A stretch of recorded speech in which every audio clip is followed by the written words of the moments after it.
Delhi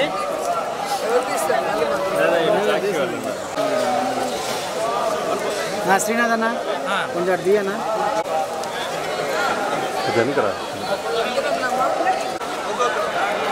phone ఎత్తురారు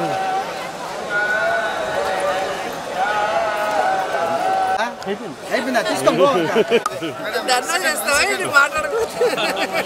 Delhi మా కోపంలో ఉన్నాడు మేడం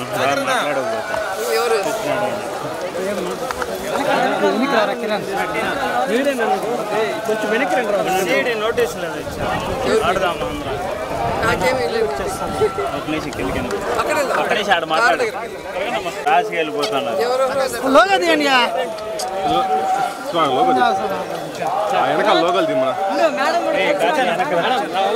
కలిసి వచ్చాము నువ్వు మేడంతో పాటు వస్తున్నావా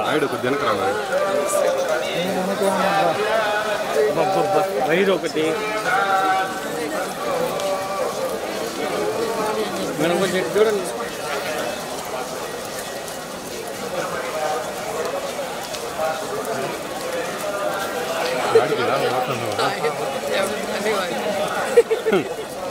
ఓకే మేడం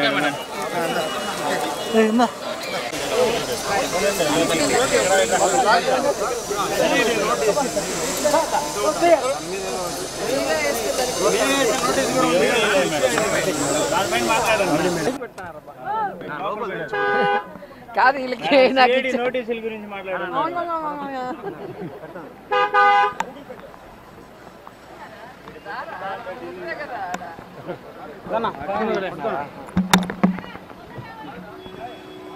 ఆంధ్రప్రదేశ్లో ఆడపిల్లలకి రక్షణ గురించి ఆలోచిస్తే చాలా బాధాకరంగా ఉంది. ఎందుకంటే ఎక్కడ చూసినా రేపులు, మర్డర్లు అండ్ ఆడపిల్లల కాలేజీ బాత్రూమ్స్లో హిడెన్ కెమెరాలు పెట్టి ఏ విధంగా పైశాచిక ఆనందం పొందుతున్నారో మనం చూస్తున్నాం. ఈరోజు నేరస్తులకి ఇంత ధైర్యం వచ్చింది అంటే దానికి ఈ ప్రభుత్వం సిగ్గుపడాలి. ఎందుకంటే గతంలో జగన్మోహన్ రెడ్డి గారి ప్రభుత్వంలో ఒక తప్పు జరగాలి అంటే ఎంత భయం ఉండేదో మీకు అందరికీ తెలుసు.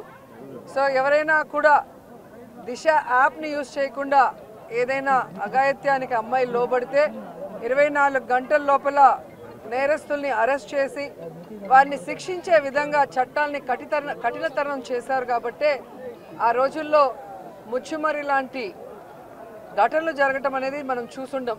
నిజంగా చాలా బాధాకరం. ఒక 9 ఏళ్ల అమ్మాయిని రేప్ చేసి చంపేసి ముక్కలు ముక్కలు చేసేశారు. 60 రోజులు అవుతున్న అమ్మాయి శవాన్ని కూడా ఇంతవరకు తీసుకురాలేకపోయారు. అసలు ఆ కుటుంబాన్ని పరామర్శించడానికి సీఎం గారు కానీ హోంమంత్రి గారు కానీ వెళ్ళలేదు అంటే కారణం ఏంటో నాకైతే అర్థం కాలేదు. ఎందుకంటే మదనపల్లిలో ఫైల్స్ దగ్ధమయ్యాయి అనగానే డీజీపీ గారిని స్పెషల్ ఫ్లైట్లో పంపించిన వాళ్ళు ఎందుకు ముచ్చుమర్రికి స్పెషల్ ఫ్లైట్లో డీజీపీ గారిని కానీ లేదా సంబంధిత మంత్రి గారిని ఎందుకు పంపించలేదో నాకు అర్థం కాలేదు. అలాగే నిన్న పేపర్లో చూశాను, గుడ్లవల్లేరు కాలేజీలో బాత్రూమ్స్లో హిడెన్ కెమెరాలు పెట్టారని పిల్లలు వచ్చి ఆడపిల్లలు చెప్తే అసలు అక్కడ ఏం జరగలేదని ఎస్పీ గారు చెప్పడం చాలా దురదృష్టకరం.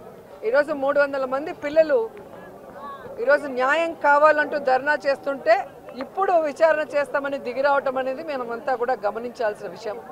అలాగే ఈ ప్రభుత్వం వచ్చిన తర్వాత మీరు చూస్తే ర్యాగింగ్ భూతం ఎలా ఎక్కువైందో మనం కళ్ళారా చూస్తున్నాం. నారాయణ కాలేజీలో మెడికల్ విద్యార్థినిని ర్యాగింగ్ చేసి చంపేశారు. అలాగే కలికిరిలో జేఎన్టీయూలో విద్యార్థి ర్యాగింగ్ చేయడం వల్ల ఎలా ఆత్మహత్య చేసుకుందో గమనించాం. అంటే గత 5 సంవత్సరాలు లేని ర్యాగింగ్ భూతం మళ్ళీ ఈ ప్రభుత్వం వచ్చాక ఎలా పిల్లల ప్రాణాలు తీస్తుందో మనం గమనించాల్సిన విషయం. నేను ఈ ప్రభుత్వానికి ఒకటే చెప్పగలను, రెడ్ బుక్ రాజ్యాంగం మీద పెట్టిన దృష్టి ఇంట్రెస్ట్ పక్కన పెట్టి ఆడపిల్లకి రక్షణ కల్పించడంలో, గౌరవాన్ని కల్పించడంలో మీరు ముందుండాలని కూడా వాళ్ళని కోరుకుంటున్నాను. మేడం మీరు రాజ్యం మాట్లాడని చెప్పి సోషల్ మీడియాలో వైరల్ మాట్లాడిన తర్వాత అలా అంటే ఎట్లాగా?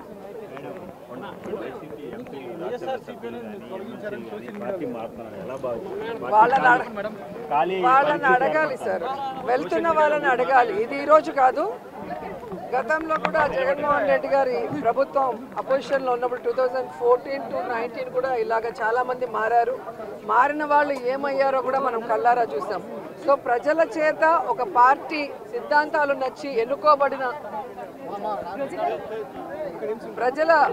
పార్టీ సిద్ధాంతాలు నచ్చి ఎన్నుకోబడిన వాళ్ళు, పార్టీ నియమించిన వాళ్ళు ఈరోజు వెళ్ళిపోతుంటే వాళ్ళు ఆలోచించుకోవాలి వాళ్ళు చేస్తుంది కరెక్టా తప్ప అనేది. సో దీనివల్ల జగనన్నకో వైఎస్ఆర్సీపీ పార్టీకో ఎటువంటి నష్టం ఉండదు.